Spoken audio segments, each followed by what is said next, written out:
Hello mga Papa, what's up? Ka-Convoy King Papa Veg is back. Ayan.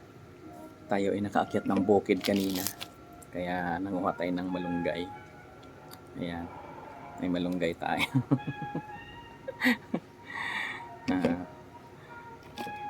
Ano to mga Papa? Sa Asian Market. Galing to doon sa Asian Market kahapon. Dito kasi sa Denmark, mayroon ditong Asian Market na malapit dito sa ano namin. Ayun, ibibigay ko sa inyo ang coordinate para yung makakapunta doon sa Asian Market, pwede kayong mamili.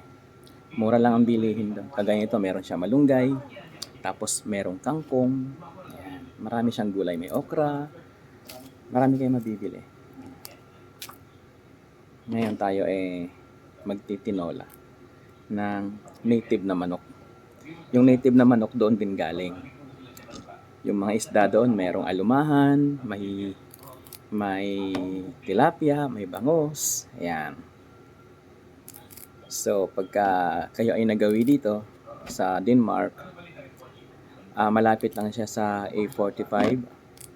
Ang city niya ay Aarhus. Kung bibigkasin natin sa Tagalog, Aarhus. Pero ang basa pala dito, Aarhus. Aarhus. Ayan. Yun yung bigkas, Aarhus. Pero Aarhus ang madaling bigkasin kasi yun yung nakasanayan natin na naaayon lang sa pagkaka-spelling ng sulat.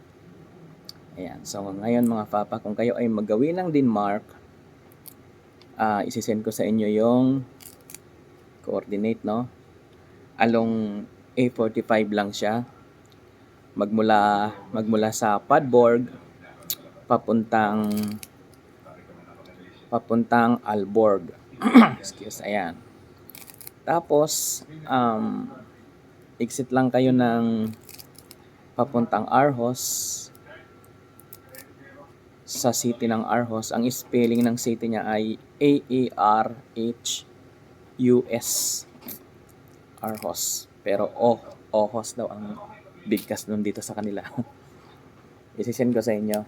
Isasama ko dito yung coordinate dito sa vlog natin para makakuha din kayo, sakali mapadaan kayo, samantalahin nyo ng mamili. Meron doong suka, toyo, halos lahat ng mga Philippine product nandun. Marami doon. Marami siyang Philippine product. Tapos, lalo sa mga gulay-gulay, may mga native na talong.